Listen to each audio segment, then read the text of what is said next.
मोनदों बेखौ मोननानै जोंनि बर' सारखौ जों दा लजों थायो नालाय रुम भारा होनो गेस होनो ओमफ्राय खाथा बुक्स इदिफोरखौ बायनो रेहाय मोनबाय आरो बिनि थाखाय मोजां मोनदों। फैबाय थानाय समाव माबायदि लुबैबावदों आरोबाव? बेबायदिनो गाहामखौ मोनलांबाय थागोन होनना मिजिंथियो। बेखौ मोननानै जों गोजोननाय मोनदों। जोंनि फरायनायाव थाखा फैसानि माबा एसे प्रब्लेम जायो आरो बेखौ मोननानै रुम भारा थानायावबो होनो एखमबा मोनस'वा जायो ओमफ्राय बेखौ मोननानै मोजां मोनो।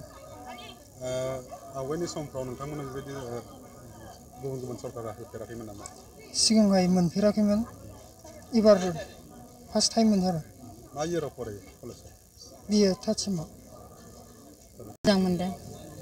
आंहा डाक्टारनाव थाङोबा थाखा फैसा गैयामोन ओमफ्राय सिकित्सा खालामनोबो गैया ओमफ्राय गोबावखासो आंनिया मेगना नुखालिमोन बोसोरथामसो बायदि जाबाय दा इसोर अननायजों सिकित्सा खालामहैजाबावनो एसे माबा दं नालाय बहाय मेडिकेलाव थांबावनांगौ एसेबाव बेखौ आद्राखौहाय जा थाङासै आं दा मोननायखाय आंहा डाक्टारनाव थांनो थाखाय मोननायखाय आंहा गोसोआ गोजोनदों।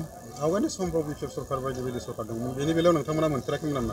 बिपिएफ सरकारखौ आं मालाबाबो मोनफेराखै आंबोनो थादों आगोलनिफ्रायनो आंबोनोखा बिपिएफ मावोआ दा आं आगोलनिफ्रायनो आंबोनो देरहालाबो जेनलाबो आंबोनो थाबाय थादों दा इसोर अननायजों देरहानानैहाय 5 बोसोर सालायनो मोननायाव दा आंहा मेगन नायजानायनि थाखाय मोननायखाय आंहा गोसोआ गोजोनबाय बेनो।